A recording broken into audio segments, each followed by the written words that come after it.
On a quiet morning in mid-May of 2025, a single overlooked fingerprint on a chipped coffee cup, evidence that had sat untouched for nearly 2 decades, suddenly breathed new life into a case that had once shattered the heart of a small farming town in upstate New York. For years, it had been nothing more than a smudge catalogued in a box of forgotten files. But now, under the dim hum of flickering fluorescent lights in the basement of the Dutchess County Sheriff's Department, Detective Sarah Taylor stared at a manila folder that would append everything the residents of Millbrook believed about that September day back in 2003. The print, faint as dust and almost invisible under magnification, matched no one the community had ever suspected. In fact, it belonged to a man who had never been mentioned in a single witness statement, never interviewed, never even whispered about in-town gossip. He was a familiar face at church, the kind of neighbor who lent a hand when engines stalled or fences broke.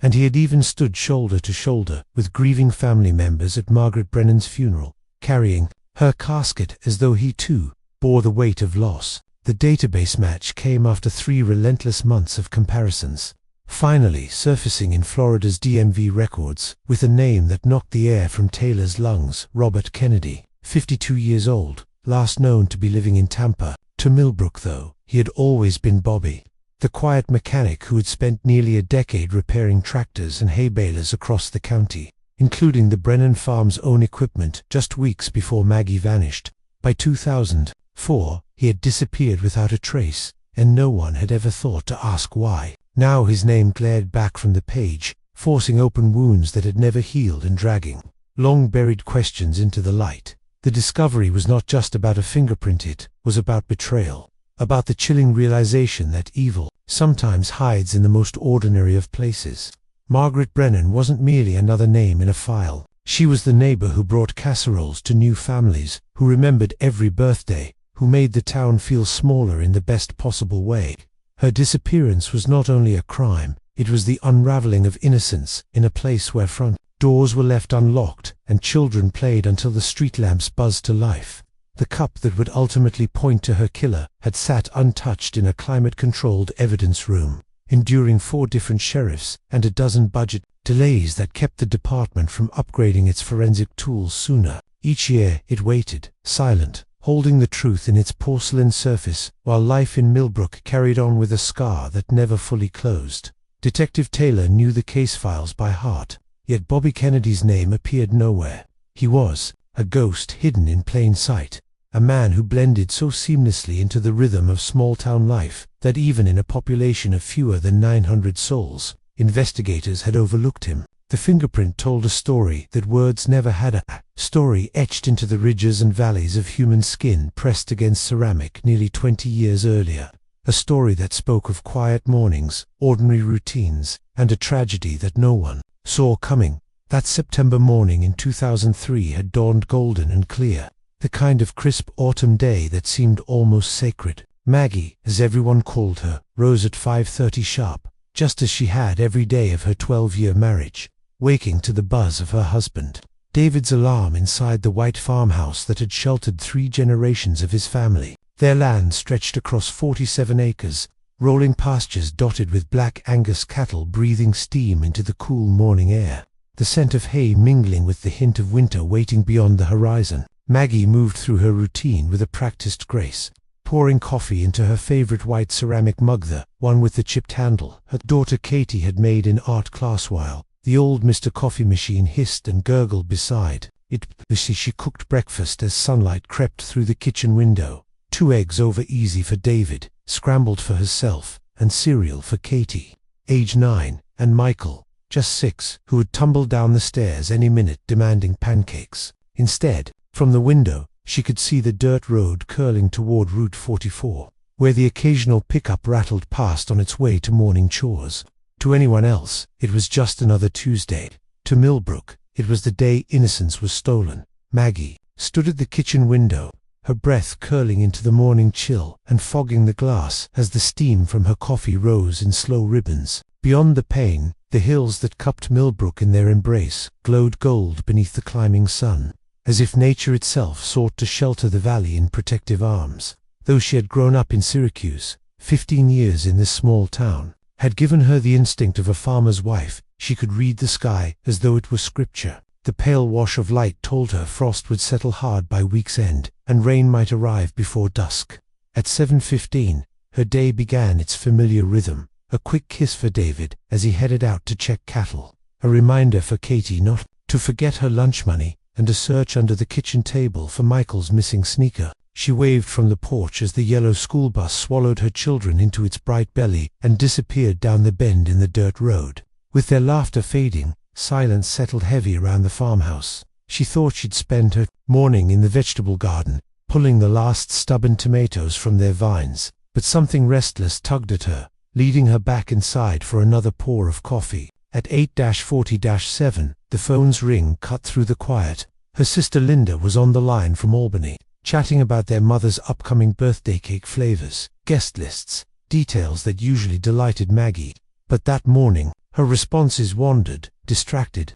Linda would later recall her sister's voice carried an undercurrent of fatigue, her words slipping toward the broken hay baler that had already drained their savings, and David's mounting frustration at calling yet another mechanic. By now, Maggie had poured what was left of her coffee into a thermos, slung her purse over her shoulder, and climbed into the red Chevy pickup David had surprised her with 3 Christmases earlier. Her errands were simple: the bank, the pharmacy, and Murphy's Diner, where the apple pie she'd ordered waited for the volunteer fire department's monthly dinner. On the counter, she left behind the chipped white ceramic mug that had warmed her hands moments before, its surface now holding the silent fingerprint of someone whose story had yet to be told.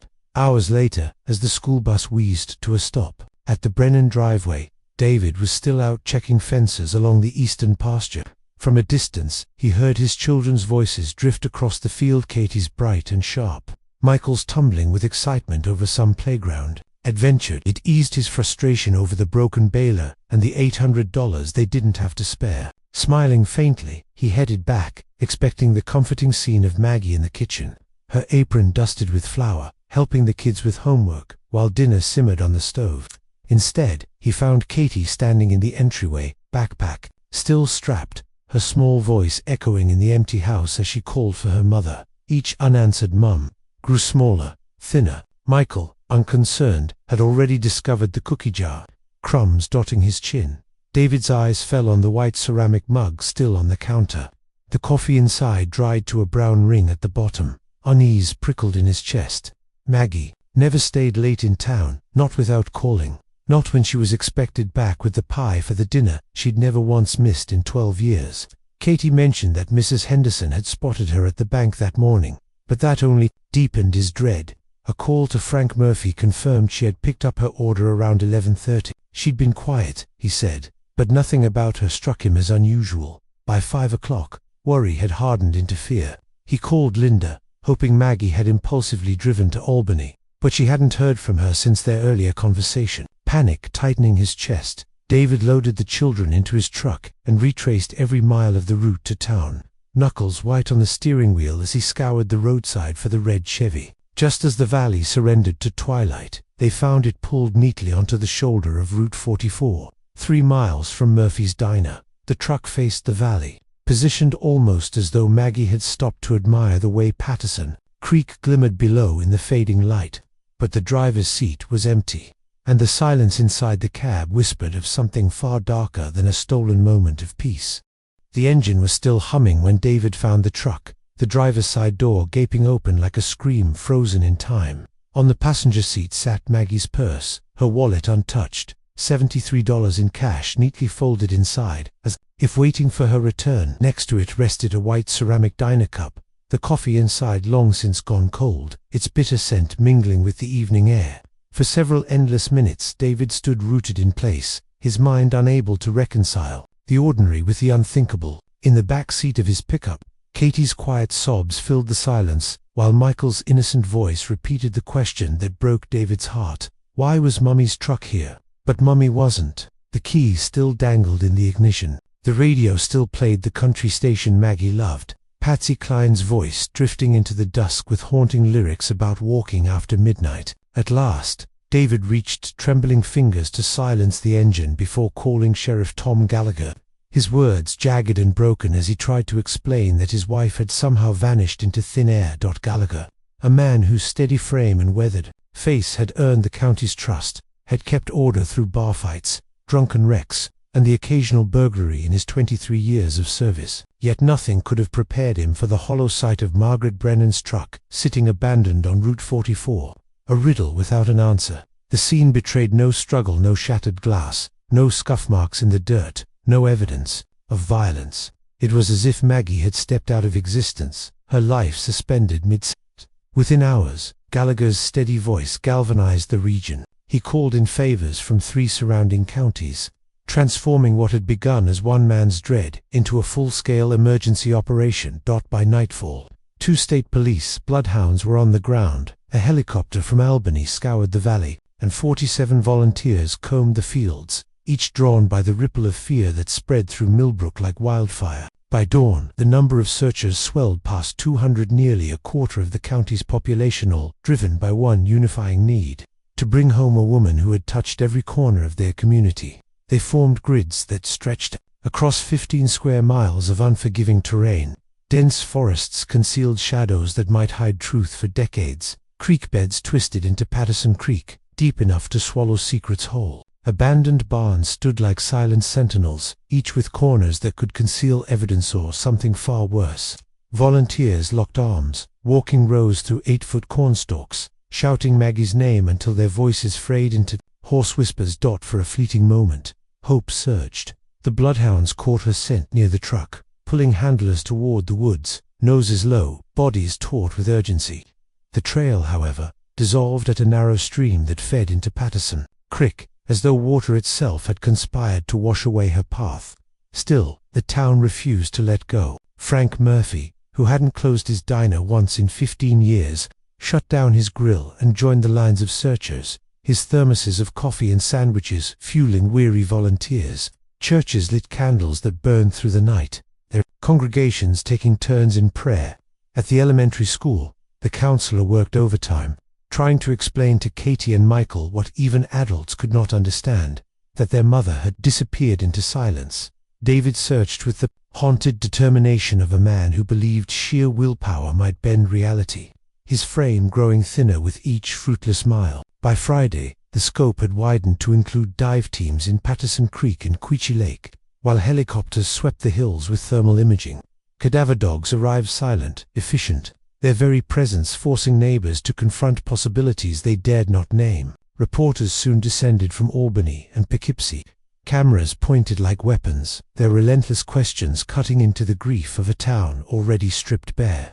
Sheriff Gallagher, now at the center of the largest operation of his career, balanced 2 impossible tasks, leading an investigation that offered no answers, and holding together a community unraveling beneath the weight of a mystery too heavy for words. Every shred of evidence, including the items collected from Maggie's truck, was carefully packed and sent to the state crime lab, though deep down, Gallagher feared the real answers were buried far beyond the reach of science. The evidence began its long journey in silence. Forensic technicians treated the white ceramic cup from Murphy's diner as if it were a sacred object, dusting it for fingerprints, swabbing it for DNA, photographing it from every angle before sealing it away. It was catalogued, logged, and placed in storage, where it would gather dust for 18 long years, waiting for technology that did not yet exist to finally reveal the truth hidden in its ridges and stains. Meanwhile, Millbrook's frantic search stretched across 10 days and eventually covered more than 40 square miles.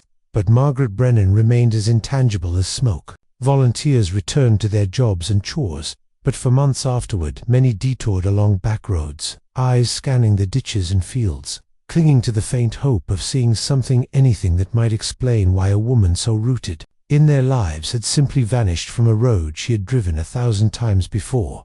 By October 8th, the sky turned to a weeping grey drizzle, and with it the town's spirit sagged beneath the weight of 23 days without answers. The mass of searchers dwindled to only a few loyal souls, their voices raw from calling Maggie's name into an emptiness that never called back. The national news crews had long since rolled away in their vans, leaving behind a community to shoulder its grief privately, the way small towns always must once the world decides their tragedy has run its course. That same morning, Jimmy Patterson, 71 years old, and carrying the knowledge of every bend in Oakwood Creek, set out with his fishing pole. For decades he had wandered the 12 miles of waterway that wound from Patterson Creek to the Hudson River, knowing each deep pool and fallen log by heart. He came seeking fish, yes, but more than that, he sought a brief reprieve from the heavy cloud of despair that had smothered Millbrook since Maggie's disappearance. It was there, in a bend where the creek deepened into a natural pool, that Jimmy's solitude was shattered. Against the damp gold of autumn leaves, he noticed a scrap of pale blue denim tangled against a fallen birch tree, its bark darkened by weeks of rain. At first, he cursed what he thought was trash dumped in his fishing spot. But as he waded closer, the chill of truth struck. The shape was human, altered by water and time. The remains were barely recognizable. A grim mosaic that demanded expertise far beyond what Millbrook could provide. Jimmy's hand shook as he fumbled for his phone, his voice breaking into sobs when he called Sheriff Gallagher at 11-40-7 that morning. The discovery lay nearly 12 miles downstream from where Maggie's truck had been abandoned, in a place accessible only by slogging through dense forest or following the creek itself across treacherous ground. By early afternoon, state police had descended on the site, accompanied by the medical examiner and a team of forensic specialists. They marked the area, photographed everything, and began the slow, agonizing recovery. It took 6 hours, each movement deliberate, the team working with the tenderness usually reserved for the living. Every torn fabric, every fragile bone, every scrap that could possibly be tied to Maggie was carefully collected, tagged, and transported to Albany. Near the body, buried in silt, lay another white ceramic cup, the same kind from Murphy's Diner. Technicians handled it with particular care, aware that it might hold answers, but the tools of 2003 could not coax secrets from its surface. For now, it was just another piece of a puzzle that refused to fit. In the days that followed, Dr. Patricia Hendricks, the state medical examiner, performed the autopsy. Her conclusions confirmed what Millbrook had already feared. Maggie had not wandered, had not drowned, had not slipped away by accident. She had been murdered. The official report listed blunt force trauma to the skull as the cause, consistent with being struck by something heavy or thrown against a solid surface. With those words, Maggie's case shifted irrevocably from a missing person file into an active homicide investigation, one that would consume Sheriff Gallagher and his department, and one that would haunt Millbrook for years to come. The news tore through Millbrook with the ferocity of wildfire, consuming the last fragile threads of hope that Margaret Brennan might still be alive, that she might somehow return home with an explanation that could stitch their fractured world back together. When Sheriff Gallagher delivered the official confirmation, David Brennan crumpled in the kitchen, knees slamming against the linoleum where Maggie had stood only weeks earlier, stirring milk into her coffee and planning a day that would end in horror instead of routine. Her disappearance was no longer a mystery, it was now a murder, and with that shift came a new, unforgiving intensity. Gallagher, a man born into a town where trust was currency and everyone knew everyone else, now had to impose investigative methods better suited to anonymous cities. The statistical truth weighed heavily. Most women are killed by someone they know, often by someone they love. That cold fact turned suspicion toward David Brennan, a husband shattered by grief, yet forced to defend himself against the shadow of doubt. David endured 3 polygraph tests, each one stripping him bare. The questions battered him in relentless waves. Did you kill your wife? Did you move her body? Do you know who did this? His responses, though steady, began to sound hollow with repetition, as though innocence itself could grow fragile under pressure. The results were inconclusive, neither clearing him nor proving deception, and left Gallagher grappling with the unsettling reality that the man most likely to be guilty seemed genuinely devastated. The deeper investigators dug into David's life, the more they unearthed cracks that complicated but did not condemn. His long and uneasy relationship with alcohol cast shadows across his marriage. Neighbors, uncomfortable but honest, admitted to hearing raised voices from the Brennan home on more than one occasion, though no one could point to violence. Frank Murphy, with his unflinching candor, recalled David's heavier drinking in recent months, mornings when the farmer sat hunched in a diner booth before noon, nursing black coffee and fried eggs against the shakes of a hangover. These patterns suggested stress, maybe volatility, but they stopped short of proof. Gallagher pressed forward, meticulously piecing together Maggie's final day. Witnesses remembered her in fragments that painted a picture of normalcy tinged with distraction.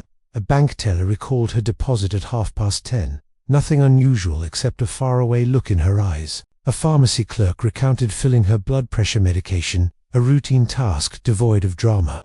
Frank Murphy's story never wavered. Maggie arrived at the diner, paid cash for the apple pie she had ordered, and left without her trademark warmth, or chatter, a subtle absence that seemed ominous only in hindsight. Forensics, too, whispered hints but no answers. Fibers found in her truck did not match anything from the Brennan home, suggesting contact with someone or someplace unfamiliar. The ceramic cup, handled with reverence, yielded partial fingerprints that belonged neither to Maggie nor to the diner staff, but 2003 lacked the technology to transform those faint ridges into a name dot as leads thinned. Suspicion widened to include every man in Maggie's orbit: the mail carrier, the veterinarian who cared for their cattle. Contractors who had worked the landau were questioned, their lives gently turned inside out, yet every account was the same. Maggie had been kind but never careless, warm but never suggestive, the sort of neighbor who showed up with soup when you were sick, who remembered birthdays without seeking recognition. She was loved, admired, and respected. No one could fathom who might have wanted to harm her, and perhaps that was the cruelest truth of Albicuz, in a place where nothing ever happened. No one had noticed when something terrible had begun to take shape. As weeks turned 2 months, the investigation shifted toward the chilling possibility that Maggie had fallen victim to a random act of violence, perhaps a robbery gone wrong, or a predator passing through town who had vanished as quickly as he appeared. Route 44 carried enough transient traffic to make such a theory plausible, and the remote creek bed where her body was discovered suggested knowledge of the land but not necessarily ties to the community. Still, without eyewitnesses, without forensic evidence strong enough to hold in court, and without a suspect who could be connected to the crime, momentum bled away. By Christmas of 2003, Margaret Brennan's case had slipped into that limbo law enforcement calls a cold case. Her file placed into a metal cabinet where dust gathered while life moved on for everyone except the family she left behind. For David Brennan, life shrank to survival. Raising Katie and Michael alone, he fought to hold the farm together even as he drank more heavily, often drowning his grief in the bottom of a bottle before stumbling to bed. But where David crumbled, Maggie's sister Linda Hamilton burned with purpose. Her grief hardened into obsession, fueling a campaign for justice that would consume the next 18 years of her life. She converted the spare bedroom of her modest Albany apartment into a war room, plastering every wall with photographs, maps, timelines, and police reports she'd acquired through countless Freedom of Information requests. Every September 15th, she returned to the shoulder of Route 44, where Maggie's truck had been found, holding vigils that began with hundreds of supporters and dwindled over the years to only a few, until she stood alone, clutching, flowers gone, limp in her hand, but refusing to let her sister's memory fade. Linda built a website dedicated to Maggie's story, updating it religiously with appeals, theories, and potential leads. The inbox filled with tips from well-meaning strangers, wild speculations from conspiracy theorists, and occasionally a call that seemed promising, yet none ever cracked the silence. She hired private investigators one after another,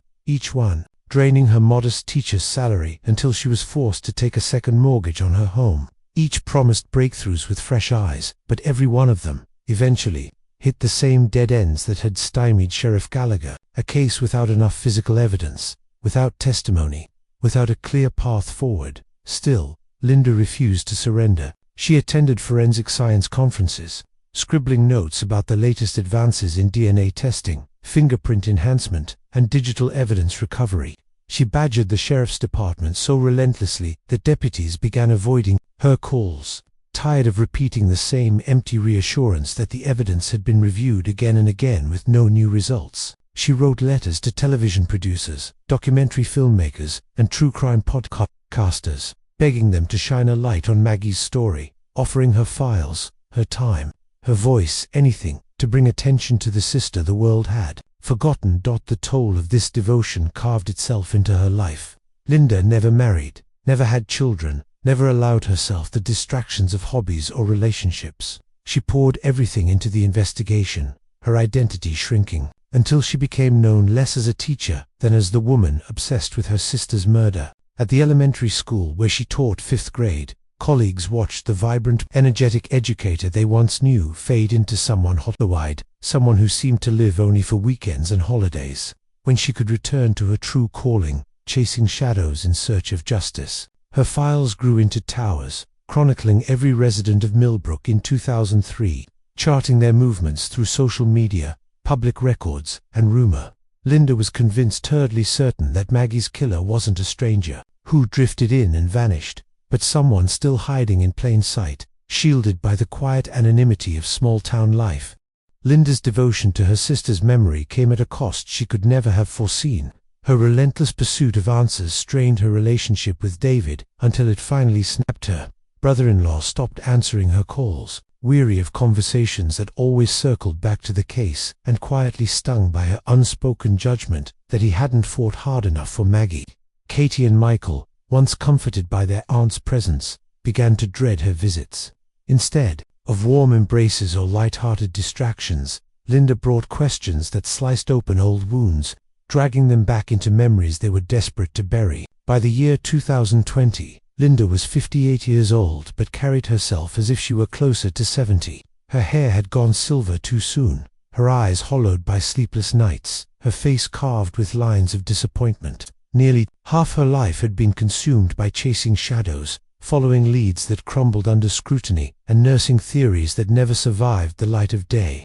Yet despite every false start, her faith never wavered. She believed that science itself would one day catch up, that technology would uncover what human persistence could not. What Linda could not know was that, just 12 miles away, a white ceramic coffee cup sat in a climate-controlled evidence room, holding secrets patient enough to wait 18 years for the world to be ready. In January of 2021, Margaret Brennan's file landed on the desk of Detective Sarah Taylor, who, at 34, had just become the youngest detective assigned to Dutchess County's cold case unit. She inherited 47 files that smelled of mildew and resignation, each one thick with failure. The Brennan case stood out immediately, not for its evidence but for its weight, the sheer volume of interviews, reports, and notes spanning nearly 2 decades of heartbreak. Taylor spent 3 months steeped in those pages, parsing every line, with the steady focus of someone determined to find what others had missed. One item drew her eye again and again: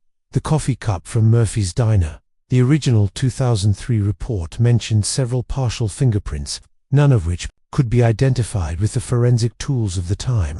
Taylor knew that world had changed. Fingerprint analysis had evolved, powered by artificial intelligence and digital imaging that could pull clarity out of smudges once thought useless. She filed the requests, tedious, costly, requiring 3 levels of bureaucratic approval. Administrators balked at the expense, but Taylor's persistence carried it through. On March 15, 2021, the coffee cup arrived in Albany, its evidence seal still unbroken after 18 years. Senior forensic examiner Dr. Patricia Wang received it like a relic, her gloved hands cradling porcelain that might hold the key to resurrecting justice. The new scanners mapped the tiniest ridges and grooves, creating a digital fingerprint so detailed it could find meaning where once there was only noise. On the handle, a fragment barely 12 mm by 8 contained 47 unique minutiae, points enough for the system to build a match. On April 3rd, at 2:17 in the afternoon, the result appeared on Wong's screen with clinical detachment, even as its meaning thundered like an earthquake. Robert Kennedy, Bobby Kennedy, to the people of Millbrook. Date of birth, July 12, 1969. His prints, filed with the Florida Department of Motor Vehicles for a commercial driver's license, now matched the ghost fingerprint on Maggie's cup. In that instant, nearly 2 decades of silence cracked open, and the story of Margaret Brennan's murder shifted from mystery into revelation. The address on the screen, 3247 Cypress Avenue, Tampa, Florida, looked so ordinary that Detective Sarah Taylor almost couldn't reconcile it with the magnitude of what it represented. Robert Kennedy had no criminal record, no history of arrests, nothing that had ever hinted at violence. He had lived openly in Florida for more than a decade, clocking in at a trucking company each morning, filing his taxes, renewing his license, building a quiet life while believing the past had buried itself beyond reach. Taylor stared at the match for a long moment, feeling the collision of two realities, the satisfaction of finally naming a suspect after 18 years, and the disturbing thought that countless other cases might still hold answers, if only departments had the resources to revisit old evidence with modern tools. For the first time in nearly 2 decades, Margaret Brennan's coffee cup was speaking. On the morning of April 18, 2021, Kennedy was crouched beneath a Peterbilt 18-wheeler, replacing brake pads, when law enforcement moved in. The Rodriguez brothers' trucking garage in Tampa, thick with heat and the smell of grease, fell into stunned silence as mechanics froze mid-task.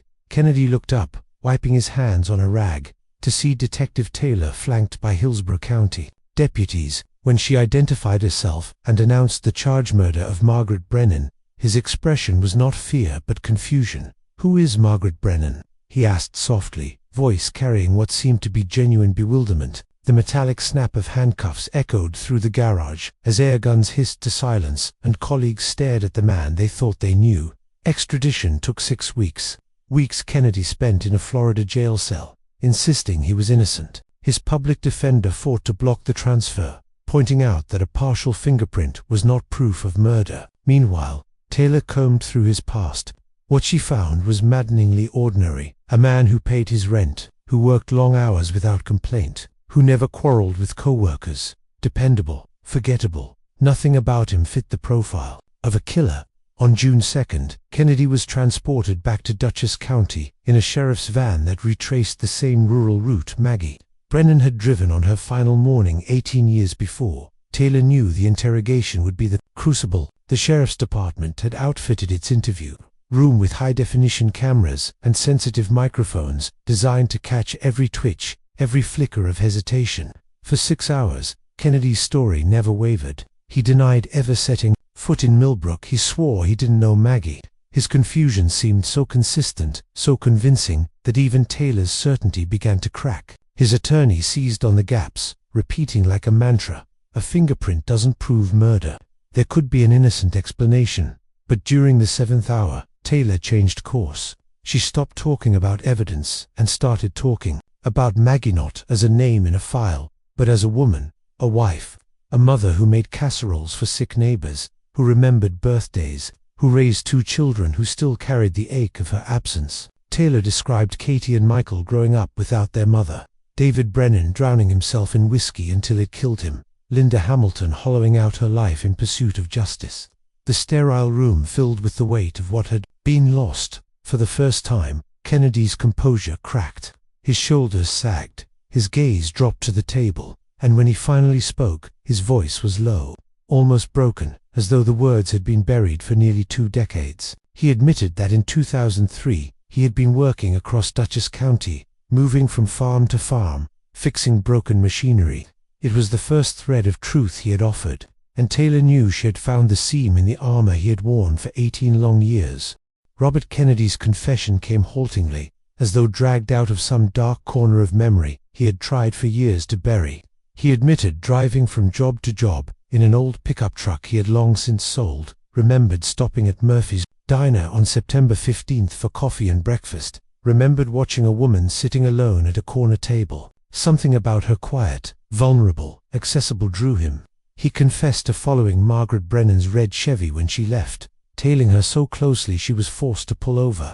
He claimed his original intent was robbery, but when Maggie resisted, when she screamed, something inside him snapped. He described striking her with the tire iron he kept behind his seat, words tumbling out in fragments, punctuated by silences that suggested even he was horrified by what he was admitting. The news of his confession rolled through Millbrook with the same shocking speed that had accompanied Maggie's disappearance 18 years earlier, but this time, the current carried relief instead of despair. Katie Brennan, now 27 and working long shifts as a nurse in Albany, received Detective Taylor's call in the hospital corridor just as she was ending her shift. She froze, listening as Taylor explained that her mother's killer was finally identified, finally in custody, that there would be a trial, that justice was no longer just a word.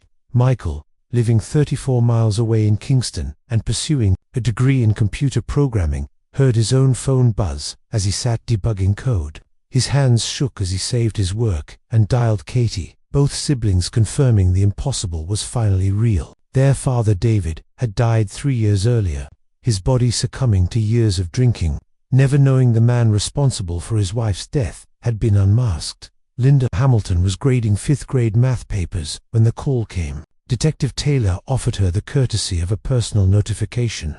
Recognizing the 2 decades Linda had spent holding the case above water, Linda set her pen down, listening in silence as she learned about the fingerprint, the arrest, and the confession. When the call ended, she remained in her classroom, surrounded by worksheets scribbled with fractions and long division, staring at the walls as the weight of 18 years settled differently on her shoulders. The obsession that had defined her life had reached its conclusion, and she felt hollow. 14 months later, Robert Kennedy sat in a Poughkeepsie courtroom, the prosecution laying out evidence that linked a Florida mechanic to a rural murder unsolved for nearly 2 decades. His defense attorney fought back hard, arguing the confession had been coerced, that a fingerprint on a coffee cup proved nothing but incidental contact, that the state's case leaned too heavily on technology unavailable at the time of the crime. The jury deliberated for 3 days before returning their verdict, guilty of second-degree murder and kidnapping. Judge Patricia Williams sentenced him to 25 years to life, meaning he would be eligible for parole at sentencing. She reminded the courtroom that no sentence could bring Maggie back, but this conviction stood as a victory for modern forensic science and the unyielding persistence of those who refused to forget. Kennedy showed no emotion as he was led away, in shackles, his face an unreadable mask. For Linda, justice felt different than she had imagined. The moment she had pursued for 18 years brought not triumph but emptiness. The spare bedroom she had transformed into a command center remained, plastered with photographs and timelines that no longer had purpose, relics of a battle finally won. Katie and Michael began the long work of healing, cautiously rebuilding, a relationship with the aunt whose obsession had shaped their lives in ways they were only beginning to untangle. In the sheriff's evidence room, the white ceramic coffee cup returned to its shelf, no longer just porcelain, but a testament to patience, technology, and the whispers of truth hidden in forgotten evidence. Margaret Brennan's grave in Millbrook Cemetery became a place of pilgrimage in the months after Kennedy's conviction. Neighbors who had once left their doors unlocked, who had carried casseroles to Maggie's family, came to lay flowers and pay respects, as though the final act of justice allowed them to grieve properly for the first time. Yet late at night, when the visitors had gone and the flowers wilted, the larger questions lingered. How many other pieces of evidence sat sealed in dusty rooms, silent witnesses waiting for technology advanced enough to speak? How many other families still ached for answers time had not yet delivered? If stories like Margaret's move, Taylor's where science and persistence bring truth out of shadows, then stay with us. Because sometimes, the most powerful evidence does not shout, it waits, whispering across years, until time and technology finally make its voice heard.